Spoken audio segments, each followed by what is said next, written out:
రాష్ట్ర ప్రభుత్వం రైతాంగంతో ఆటలాడుకుంటుంది. నిన్న ముఖ్యమంత్రి పెద్ద హైడ్రామా చేసిండు. ఏదో వారు రివ్యూ చేసినట్టు, ఏదో ఎస్మా ప్రయోగించమని చెప్పినట్టు,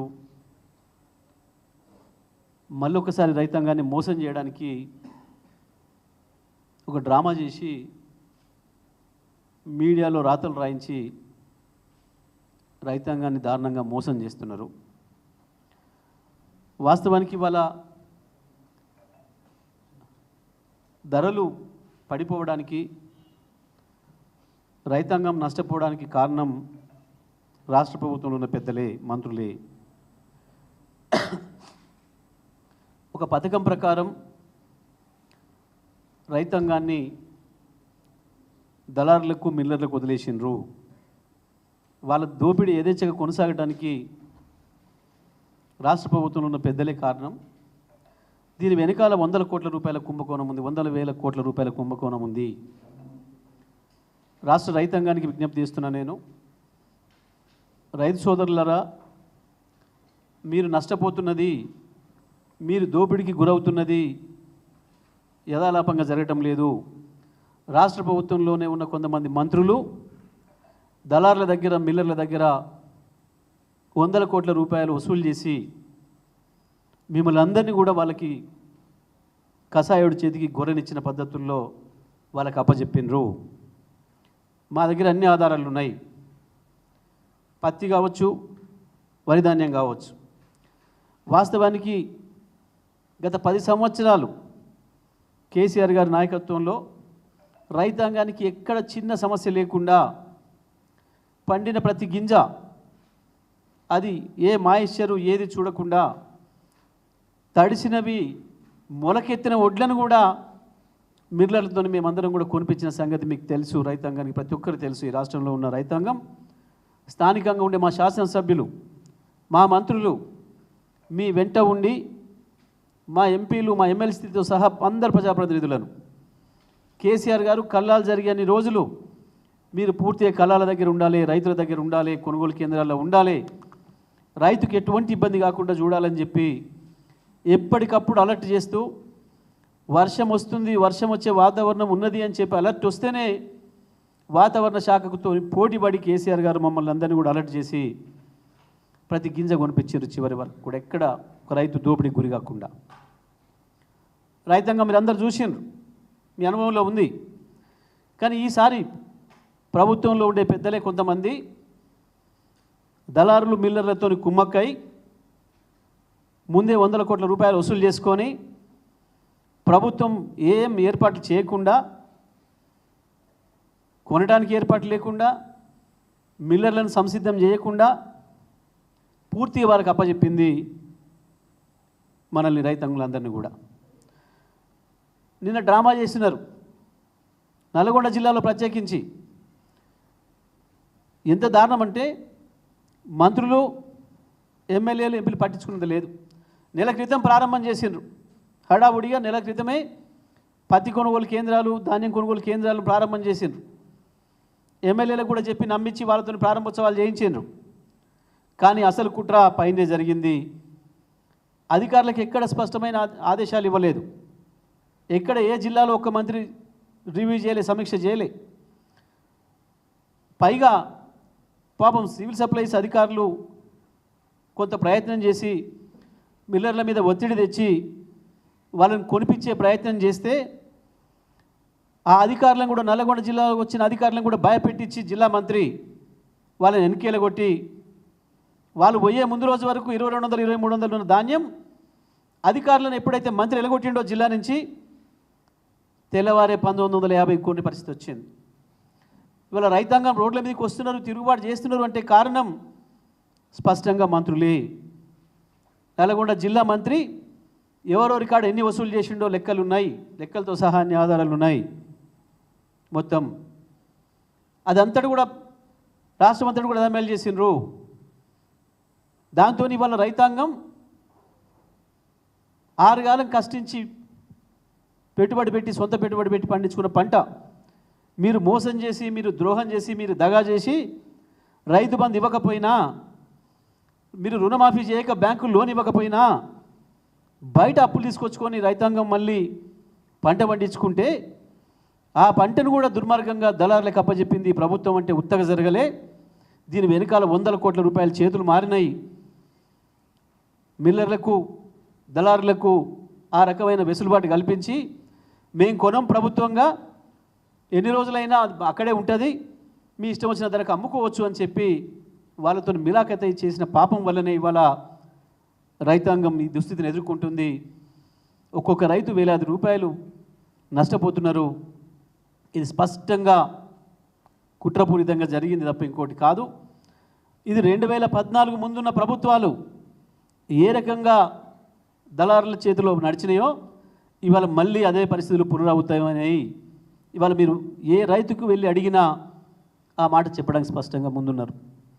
14 ముందు ఏముండనో ఇప్పుడు మళ్ళీ దళారులకు అప్పచెప్పిరు ఈ రాష్ట్ర వ్యవసాయ రంగాన్ని అనే మాట ఇది స్పష్టంగా మన కళ్ళ ముందు కనబడుతుంది. వ్యవసాయ శాఖ మంత్రో, ముఖ్యమంత్రో దీనికి సమాధానం చెప్పాలి. ఎందుకు ఇవాళ రైతులు దోపిడీకి గురవుతున్నారు? 1800, 1900 కొంటాము అని చెప్పి మిల్లర్లు అనాల్సిన పరిస్థితి ఎందుకు వచ్చింది? ఎట్లా వచ్చింది? ఆ ధైర్యం ఎట్లా వచ్చింది వాళ్ళకి? కారణం ప్రభుత్వమే. సన్న బియ్యానికి బోగస్ ఇస్తామని చెప్పి ఒక బోగస్ మాట చెప్పిండ్రు. వాస్తవానికి ఎన్నికల ముందు చెప్పింది దొడ్డొడ్లకే ఇస్తామని చెప్పిండ్రు. వాస్తవానికి దొడ్డు రకం వడ్లకే ఇస్తామని రాసిచ్చిర్రు మీ మేనిఫెస్టోలో స్పష్టంగా. ఆ తర్వాత నాలుక తిప్పేసి మాట మార్చి సన్న వడ్లకి ఇస్తామని చెప్పిండ్రు. ఇప్పటి వరకు ఒక గింజ సన్న వడ్లు కొనలేదు రాష్ట్ర ప్రభుత్వం. అధికారులను అడిగితే భయపడుతున్నారు సమాధానం చెప్పడానికి. ప్రజాప్రతినిధులుగా, ఎమ్మెల్యేలుగా మా హక్కు, మేము అడగవచ్చు. అధికారి తప్పకుండా మంత్రికి ఏం సమాధానం ఇస్తాడో అదే మాకు కూడా ఇవ్వాలి. మంత్రికి ఏం సమాచారం ఇస్తాడో మాకు కూడా సమాచారం ఇవ్వాలి. కానీ ఎక్కడ కూడా జిల్లా నుంచి రాష్ట్ర స్థాయి అధికారులందరూ కూడా భయపడుతున్నారు. కేసీఆర్ ఉన్ననాడు ప్రతిరోజు సాయంత్రం అధికారులు స్పష్టంగా సమాచారం ఇచ్చేది ప్రజలకు. ఇగో ఈ రోజుకి ఇంత ధాన్యం కొన్నాం, ఇన్ని డబ్బులు మీ అకౌంట్లలో వేసినాం అనే మాట. కానీ ఇప్పటికీ ఏ ఒక్క అధికారి కూడా ఈ రోజు వరకు ఎన్ని ఓట్లు కొన్నారు, అందులో సన్న ఓట్లు ఎన్ని, దొడ్డు రకం ఓట్లు ఎన్ని, ఎన్నిటికీ డబ్బులు పేమెంట్ జరిగింది, ఎన్నిటికీ బోనస్ ఇచ్చింది, ఒక్క మాట కూడా చెప్పడం లేదు. మేము ప్రజాప్రతినిధులను అడిగితే కూడా చెప్పే పరిస్థితిలో లేరు, భయపడుతున్నారు. సార్ మా పేరు చెప్పకండి సార్ అని మాట్లాడుతున్నారు, భయపడుతున్నారు అధికారులు. కేవలం దీని పక్కదారి పట్టించడం కొరకు రకరకాల డ్రామాలు వేస్తున్నారు. ప్రజలకు సంబంధం లేని విషయాలపైన మాట్లాడుతున్నారు. ముఖ్యమంత్రి దిగజారుడు భాష కేవలం దీని నుంచి పక్కదారి పట్టించడం కొరకు. కేసీఆర్ మీద ముఖ్యమంత్రి పేలుతున్న అవాకులు చెవాకులు మళ్ళీ యువతర వైపు నుంచి వెళ్ళి అదే పద్ధతిలో దాడి జరగాలని, రైతాంగం సమస్యలు పక్కకు పోవాలని చెప్పి ఒక పథకం ప్రకారం ఇటువంటివి చేస్తున్నాడు. ఏమన్నాడు కేసీఆర్? నిన్ను ప్రజానికానికి గుర్తు చేస్తున్నా, మిమ్మల్ని కూడా అడుగుతున్నా మీడియా మిత్రుల్ని.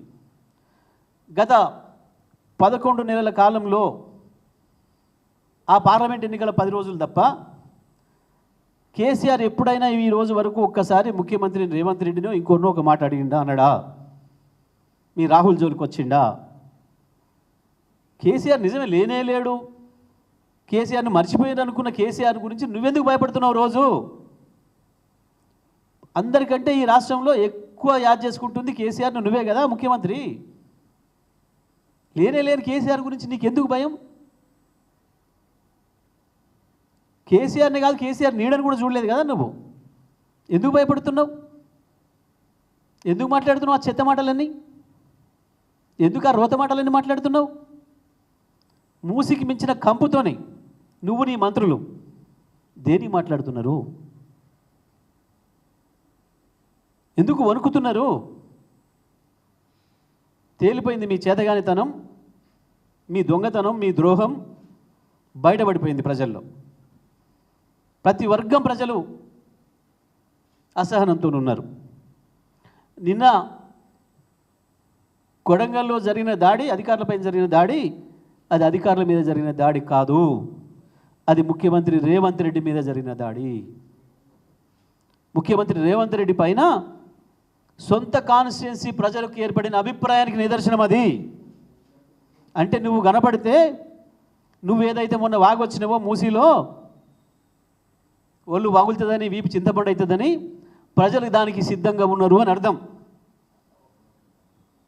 నీ ప్రతినిధి కొట్టిండ్రు అంటే నిన్ను కొట్టినట్టు. నీ ప్రతినిధిగా పోయిన వాడిని వీపు చింతపండు చేసిన ప్రజలంటే దాని అర్థం నీ వీపు దొరికితే కూడా అంతకంటే ఎక్కువ చింతపండు చేస్తామో అని చెప్పినట్టు. జ్ఞానం ఉంటే సోయి ఉంటే అర్థమవుతుంది అది. ఓహో, నా నియోజకవర్గ ప్రజలకు కూడా నా మీద ఇటువంటి అభిప్రాయం ఉందా అని అర్థం చేసుకోవాలి విజ్ఞత ఉన్నవాడైతే. కానీ ఇంకా అట్నే సొల్లువాగుడు వాగుతా, చేతవాగుడు వాగుతా, కేసీఆర్ నోటుకు వచ్చినట్టు బూతులు తిట్టి టైంపాస్ చేస్తా కాంగ్రెస్ కార్యకర్తలే అంటున్నారు. కాంగ్రెస్ కార్యకర్తలు చాలామంది నాకు పొద్దు నుంచి ఫోన్లు చేస్తున్నారు. అన్నా నిజమే, మేమే అనుకుంటున్నావు, ఆ మాట నిన్న నువ్వు చెప్పినావు, ఏమని కాంగ్రెస్ను ముంచిపోవడానికి వచ్చిండు, రేవంత్ రెడ్డికి కాంగ్రెస్ పట్ల ఏమాత్రం ప్రేమ లేదు, దీన్ని వాడుకున్నాడు కేవలం ముఖ్యమంత్రి కావడానికి. కానీ ఊర్లలో కొన్ని బూత్ మాటలు చెప్పుకుంటారు. అది నీకు మీ మంత్రులకు మాట్లాడొస్తుంది, మీడియా ముందరగా మేము మాట్లాడలేము, మాకు కొంత సంస్కారవంతమైన భాష నేర్పిండు మా నాయకుడు కేసీఆర్ గారు, మేము వాడలేము కొన్ని పదాలు. కానీ గ్రామాల్లో ప్రజలు నువ్వు కాంగ్రెస్ పార్టీని వాడుకున్న తీరును వేరే దాంతో పోల్చి చెప్తున్నారు. ఆ పార్టీ ఉంటేంది పోతేంది నాకేంది అన్న భావనను వేరే వాళ్ళ పద్ధతుల్లో వాళ్ళ భాషలో మాట్లాడి చెప్పుకుంటున్నారు. గారకంగా వాడుతున్నావు కాంగ్రెస్ను అని చెప్పి. నిజమైన కాంగ్రెస్ కార్యకర్తలు భయపడుతున్నారు, బాధపడుతున్నారు. అన్నా మమ్మల్ని ఏదో 20 ఏళ్ళు ముంచిపోవడానికి వచ్చినట్టు కనబడుతుంది ఇది అని. చరిత్రలో ఏ పరిపాలకుడు రానంత గొప్ప పేరు తెచ్చుకున్నాడు. బహుశా కేసీఆర్ కంటే మంచి పేరు తెచ్చుకోవడం సాధ్యం కాదు, అంతకంటే మంచి పనులు చేయడం సాధ్యం కాదు. కాబట్టి ఈ రకంగా నన్ను తెచ్చుకుందాం అనుకుంటున్నట్టున్నాడు. చరిత్రలో ఏదైనా రికార్డే కదా, రాముడిదైన రికార్డే, రావణాసురుడిదైన రికార్డే, నరసింహస్వామిదైన రికార్డే, హిరణ్యకశ్యపుదైన రికార్డే కదా. అట్లా కాలేదు కాబట్టి ఇట్లనే వేద్దామని చెప్పి అనుకుంటున్నట్టున్నాడు. అందుకే ఈ పని చేస్తున్నాడు అని చెప్పి స్వయంగా కాంగ్రెస్ పార్టీ కార్యకర్తలే మాట్లాడుతున్నారు. ప్రశ్నించిన వాళ్ళందరి మీద కేసులు పెడుతున్నావు కదా. సోషల్ మీడియా మొదలు టీఆర్ఎస్ బీఆర్ఎస్ కార్యకర్తలు మొదలు నాయకుల వరకు ఇవాళ కార్యకర్తలు, కాంగ్రెస్ కార్యకర్తలు ఒక్కరొక్కరు గుండెలు వగిలే వాస్తవాలు చెప్తున్నారు. ప్రజల ముందుకు పోతే మంత్రుల నియోజకవర్గాల్లో, స్వయంగా ముఖ్యమంత్రి నియోజకవర్గంలో పెట్టండి వాళ్ళ మీద ఇప్పుడు కేసులు చూద్దాం. నేను చెప్తున్నా, ఇవాళ వికారాబాద్ జిల్లాలో కొడంగల్లో జరిగిన ఇన్సిడెంట్ పైన కేసులు ఎవరెవరి మీద పెట్టినో అందరినీ వెంటనే రిలీజ్ చేయాలి. ప్రత్యేకించి అక్కడ గిరిజనులు ఎక్కున్నారు, గిరిజనులే భూములు పోతున్నాయి, వాళ్ళు ఎక్కువ బాధపడుతున్నారు. మీ కలెక్టరే దాడి జరగలేదు అని చెప్పిండు. మరి ఏ కంప్లైంట్ మీద పోలీసులు అరెస్ట్ చేస్తున్నారు? రాత్రులు ఊర్ల మీద పడి 100 మంది 1000 మంది. ఇది ప్రజాపాలన. ఈ రాష్ట్రంలో కొంతమంది మేధావులు ఉండే పాపం ఇప్పుడు వాళ్ళు కూడా మాట్లాడాలి. ఒక్కసారి కొడంగల్కి పోయి రావాలి. పౌర హక్కులు, ప్రజా హక్కులు, ప్రజాపాలన ఇప్పుడిప్పుడే చేస్తుంది ప్రభుత్వం, పని మొదలుపెట్టింది అని చిలక పలుకులు పలుకుతున్న మేధావి ఆచార్యుల వారు ఒక్కసారి కొడంగల్ ప్రజలకు గుండె చప్పుడేందో వినిరా. ఒక్కసారి పోయి ఏ మార్కు ప్రజాపాలనో, ఏ మార్కు ప్రజాస్వామ్యమో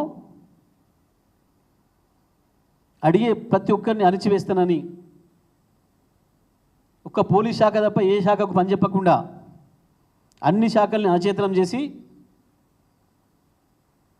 అవినీతి శాఖ ఒక్కదాన్ని ఓపెన్ చేసుకొని పోలీస్ శాఖతో అణిచివేస్తానని చెప్పి ఒక మూర్ఖ పద్ధతుల్లో, బహిరంగంగానే ప్రజల్ని దోసుకునే పద్ధతుల్లో ఈ ప్రభుత్వమే ఇవాళ వరి ధాన్యం ధర పడిపోవడానికైనా, పత్తి రైతులు దోపిడీ గురి కావడానికైనా కారణం ఇది స్పష్టంగా ప్రభుత్వ దోపిడీ, ప్రభుత్వ మోసం. తెలంగాణ రైతాంగానికి అందరికీ మరొకసారి చెప్తా ఉన్నా, అనలారా ఇది కేవలం వ్యాపారులు వాళ్ళంతా వాళ్ళు చేస్తున్న ద్రోహం కాదు. మీకు ఈ రాష్ట్ర ప్రభుత్వంలో ఉన్న పెద్దలు, మంత్రులు స్వయంగా మిల్లర్లతో కుమ్మక్కై, దళారులతో కుమ్మక్కై మేము ఎట్లా కొనం, ఎనుకో ముందే వాడి అమ్ముకొని పోతాడు, నీకు మీ ఇష్టం వచ్చిన ధర పెట్టుకోండి అని చెప్పి అధికారులను కూడా పనిచేయనీయకుండా చేసి దుర్మార్గంగా మిమ్మల్ని కసాయివాడికి అప్పచెప్పినరు. ఇది తెలంగాణ రైతాంగం ఇవాళ తెలుసుకోవాల్సిన విషయం. ఇంత దుర్మార్గంగా మళ్ళీ పాత పరిస్థితులు తెచ్చిండ్రు. మేము డిమాండ్ చేస్తున్నాం, వెంటనే ఎట్టి పరిస్థితులలో కూడా రైతాంగానికి ఎంఎస్పి ఏదైతుందో మద్దతు ధర, దానిపైన 500 బోనసు పత్తికి కానీ వడ్లకు కానీ మీరు ఇస్తున్నది ఏదైతుందో చేయాలి. వ్యవసాయ శాఖ మంత్రిని డిమాండ్ చేస్తున్న ఈరోజు, లేదా సివిల్ సప్లైస్ మంత్రి, ఇద్దరు ఎవరు సమాధానం చెప్తారో, ఈ రోజు వరకు ఎంత వరి ధాన్యం కొన్నారు, ఎంత పత్తి కొన్నారు, దేనికి ఎంత పేమెంట్ జరిగింది, వడ్లకు బోనస్ ఎంత ఇచ్చిండ్రు, పత్తికి బోనస్ ఎంత ఇచ్చిండ్రో చెప్పి తీరాలి. లేదంటే తప్పకుండా నేను ఏదైతే ఆరోపణ చేసినో దాన్ని మీరు ఒప్పుకున్నట్టే. మీరు డబ్బులు దొబ్బి రైతాంగాన్ని వాళ్ళకి అప్పచెప్పినట్టే. దీనిపైన స్పష్టత ఇవ్వాలని చెప్పి నేను డిమాండ్ చేస్తూ ఉన్నా.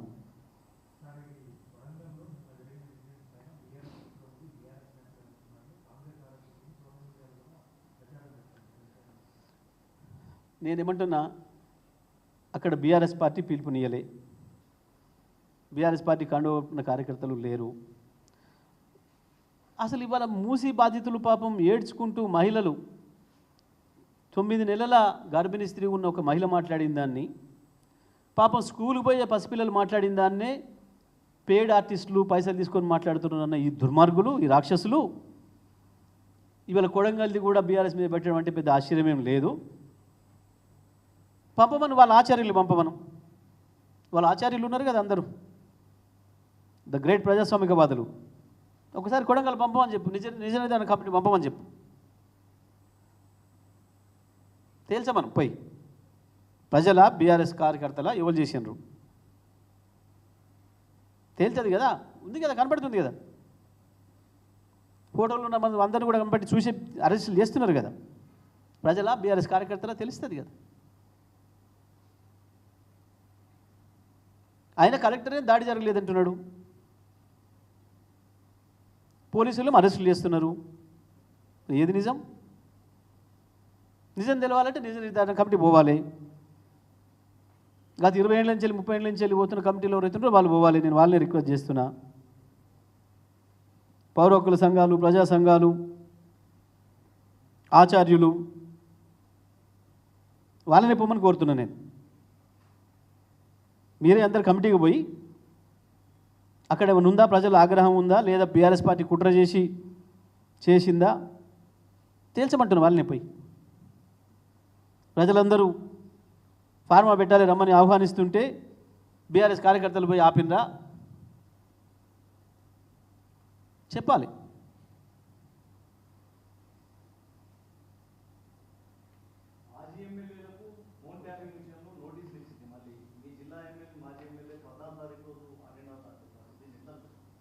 ఇస్తారు వాళ్ళు, ఏదో ఎవిడెన్స్ ఇవ్వాలరమ్మని ఇచ్చినట్టు నోటీస్లో ఎవిడెన్స్ కింద పిలిచినట్టుగా ఇచ్చిండ్రు. మరి ఆయన కూడా నాకైతే తెలియదు, అసలు విన కూడా వినలే, నాకు తెలియదు అని చెప్పిండు. వాళ్ళు పోతే ఏమడుగుతారో తెలిస్తే దాన్ని బట్టి చెప్పొస్తారు. ఏముంది దాంట్లో, ఎవిడెన్స్ సెట్, అక్యూజ్డ్ కాదు ఆయన, ఎవిడెన్స్ సెట్ చెప్పొస్తారు. 4గురికి అని 40 మందికి అని ఎవిడెన్స్ అంటారు కదా, ఎంతమందికి ఇస్తే వాళ్ళు పోయి వాళ్ళకి తెలిసిన విషయం చెప్పొస్తారు. ఏముంది దాంట్లో.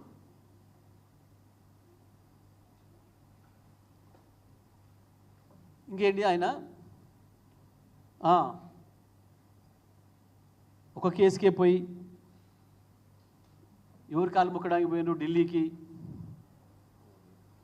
ఇప్పుడు 25 సార్లు పోయిన ప్రతిసారి ఎవరెవరి కాలు మొక్కొచ్చిర్రు, ఎంతమందిని బతలాడుకొని వచ్చిండ్రు. పట్టబగిలి దొరికిన దొంగలు, మూటలతోనే దొరికిన ఆయన ఒక ఆయన, ఈడీకి దొరికిన ఆయన ఒక ఆయన. వీళ్ళు ఢిల్లీకి పోయి ఎవరెవరి కార్లు ఎన్ని సార్లు పట్టుకొని వస్తున్నారు. కేటీఆర్ సాఫ్గా మీ మీదనే కాంప్లైంట్ చేయడానికి పోయిండు. చుట్టూ నీ ఇంటెలిజెన్స్ ఉంది.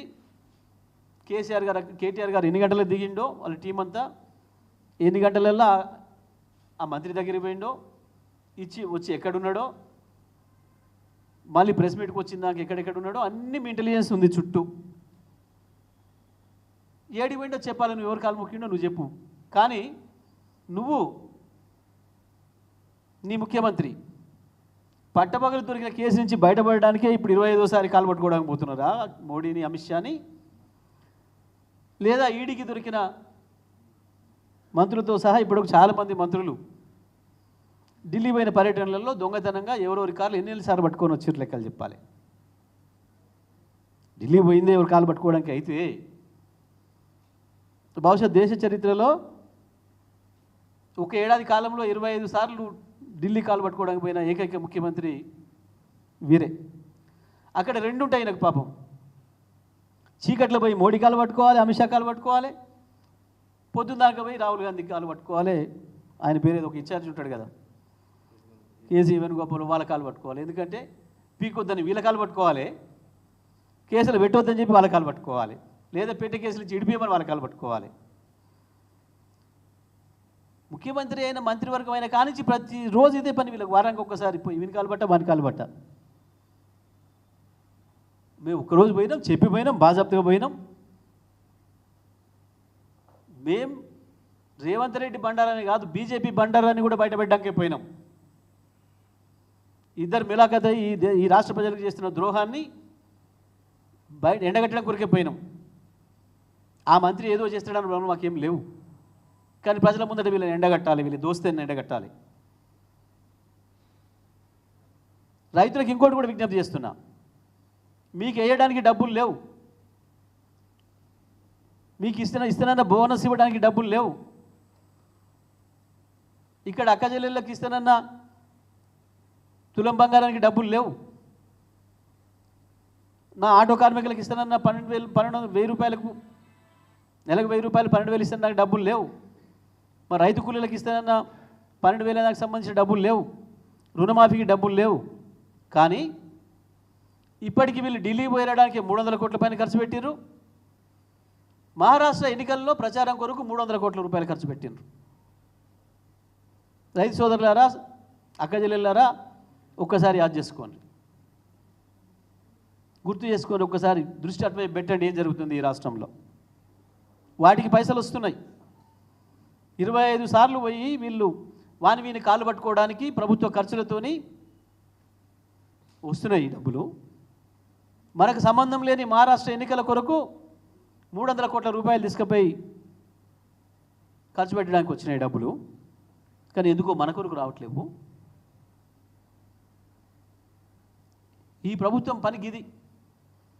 నేను వస్తున్నప్పుడు ఒక మిత్రుడు కలిసాడు, రేవంత్ రెడ్డి పరిపాలన గురించి మాట్లాడుకుంటా ఆయన అన్న మాట, ఏం సార్ మీరు అనవసరమైన ఎక్స్పెక్ట్ చేస్తున్నారు రేవంత్ రెడ్డి నుంచి, ఆయన చేయించిన పని చేస్తాడు, చేయని పని ఎట్లా చేస్తారు, మీ కేసీఆర్ చేసినట్టు వచ్చిన దానాలు పంచిపెట్టమంటే ఎట్లా పెంచుతాడు ఆయన? ఆయన దందా చేసి రూపాయి కూడగట్టి వీని ముంచి వాని ముంచి రూపాయలు సంపాదించేటోడు గా పని చేయమంటే చేస్తాడు, కానీ మీ పని చేయమంటే ఎట్లా చేస్తాడు? అరే మీరు భాష గురించి ఎందుకు మాట్లాడుతున్నారు? ఊకే కేసీఆర్కి వచ్చిన భాష కేసీఆర్ మాట్లాడండి, ఈయనకు వచ్చిన భాష ఈయన మాట్లాడుతున్నాడు, ఆయన భాషను ఈయన భాష మాట్లాడాలని ఎట్లా ఎక్స్పెక్ట్ చేస్తారు మీరు? ఇది ఒక మిత్రుడు అన్నమాట. ఇప్పుడే నీకు వచ్చే ముందట ఇది నీ మీద వచ్చిన అభిప్రాయం ఈ రాష్ట్రంలో. ఇంత గొప్ప ముఖ్యమంత్రిగా తెచ్చుకున్నావు పేరు, ఇక నువ్వు కేసీఆర్ గురించి మాట్లాడుతున్నావు. కేసీఆర్ ఫాములే ఉండు, నువ్వు రాకు. కేసీఆర్ ఎక్కడ ఎప్పుడు ఉండాలో తెలియదా కేసీఆర్కి? కేసీఆర్ రాకుండానే ఇంత యాద్ చేసుకుంటున్నావు. కేసీఆర్ బయటకు వస్తే ఏముంటావు? కేసీఆర్ సైనికులను చూసే భయపడుతున్నావు.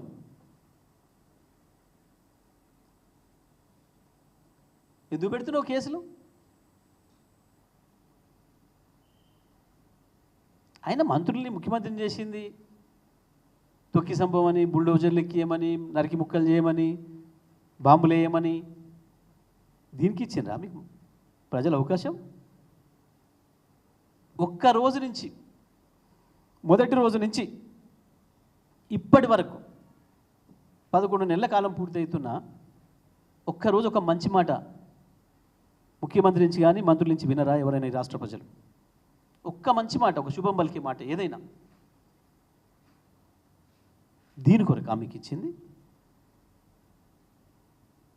ఈ బూతు భాష మాట్లాడి తెలంగాణ ప్రజల ఆత్మగౌరవాన్ని దెబ్బతీసే పద్ధతుల్లో, ప్రపంచ బజార్ నడి బజార్లో తెలంగాణ పరువు తీసే పద్ధతుల్లో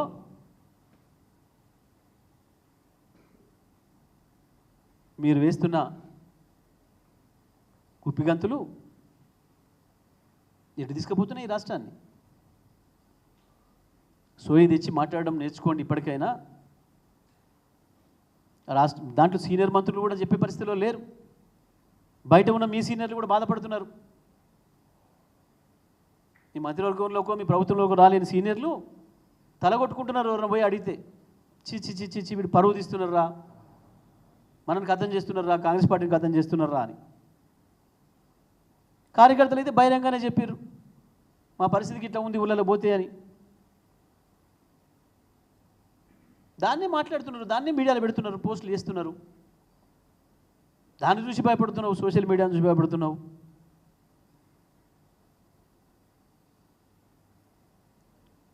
సో నేను రాష్ట్ర ప్రభుత్వాన్ని డిమాండ్ చేస్తూ ఉన్నా, ఇప్పటి వరకు జరిగిన కొనుగోలు ఏంది, దానికి మీరు ఇచ్చిన పేమెంట్ ఏంది, పత్తి కావచ్చు, ధాన్యం వరి ధాన్యం కావచ్చు, ఇచ్చిన సబ్సిడీ ఎంత వెంటనే లెక్కలు చెప్పాలి. రైతాంగం దోపిడికి గురి కాకుండా చూడాల్సిన బాధ్యత ఉంది. అనుకున్న ప్రకారం ఎంఎస్పీ కంటే ఏ రైతు తక్కువ అమ్ముకున్నా దానికి రాష్ట్ర ప్రభుత్వానికి పూర్తి బాధ్యత. తప్పకుండా మీరు మిల్లర్ రైతులు కుమ్మక్కయ్యే రైతాంగానికి ద్రోహం చేస్తున్నారనే విషయాన్ని ఒప్పుకున్నట్లే. రైట్.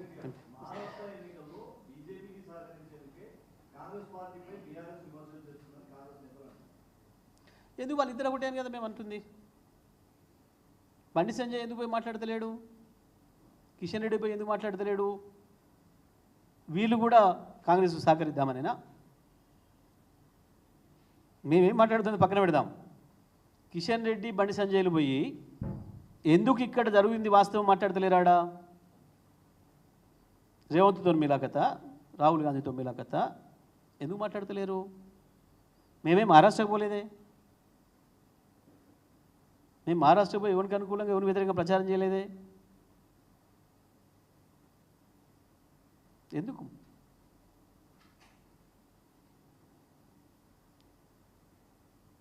మాకు ఎవడు గెలిస్తే మాకేముంది, ఎవడు ఓడితే మాకేముంది? ఆడ ఇద్దరు దొంగలే అని చెప్పదలుచుకున్నాం మేము ప్రజలకి. ఇద్దరు దొంగలే, తోడు దొంగలే. ఎవడు గెలిచినా ఎవడు ఓడినా మాకు వచ్చేదేం లేదు.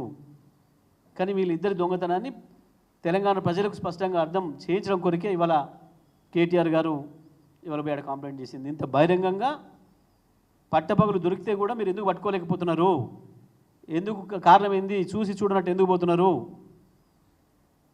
వాల్మీకి స్కామ్లో స్పష్టమైన ఆధారాలు దొరికిన తర్వాత కూడా ఎందుకు హైదరాబాద్లో ఎంక్వైరీ జరుగుతలేదు? ఒక మంత్రి మీద రైడ్ చేసి ఇప్పటివరకు ఎందుకు ఈడీ బయటికి చెప్తలేదు? ఈ దేశంలో ఇప్పటివరకు ఎప్పుడైనా సరే ఈడీ రైడ్ జరిగితే 48 గంటల్లోనే చెప్పింది. ఎందుకు చెప్తలేదు? ఏ మిలాఖత్కు నిదర్శనం ఇది? ఇంత స్పష్టంగా దొరికిపోయిన దొంగలు ఆన్సర్ లేక, ప్రజలకు సమాధానం చెప్పుకునే పరిస్థితి లేక, ప్రజలకు ముఖం చూపించే పరిస్థితి లేక కేసీఆర్ మీద బూతులు, కేటీఆర్ మీద బూతులు, బీఆర్ఎస్ పార్టీ పైన బూతులు, రెచ్చగొట్టే మాటలు, పక్కదారి పట్టించే ప్రయత్నాలు మాట్లాడవచ్చా ఒక ముఖ్యమంత్రి? అట్లా ఒక మంత్రి ప్రజాధనంతో మీటింగ్ పెట్టి, ప్రభుత్వ ఖర్చుతో మీటింగ్ పెట్టి, ఒక మాజీ ముఖ్యమంత్రిని నరుకుతా చేస్తా, బుల్డోజర్ పెట్టి తొక్కిస్తా, ఇవా? ఇప్పటికైనా ఊళ్ళు దగ్గర పెట్టుకొని మాట్లాడకపోతే కొడంగల్ ప్రజలు చెప్పిన సమాధానమే రాష్ట్ర ప్రజలందరూ కూడా చెప్తారు. నీ సొంత నియోజకవర్గంలో అక్కడ ఉంది పరిస్థితి అంటే ఇంకా రాష్ట్రంలో ఎక్కడుంది? ఎట్లా ఉంది వాతావరణం? మన దగ్గర లేదు. నీ కాంగ్రెస్ పార్టీ కార్యకర్తలే నీ వీపు పలగొడతారు. ఇది వాస్తవం.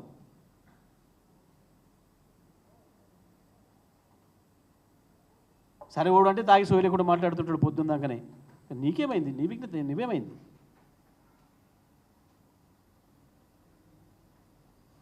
Right, thank you.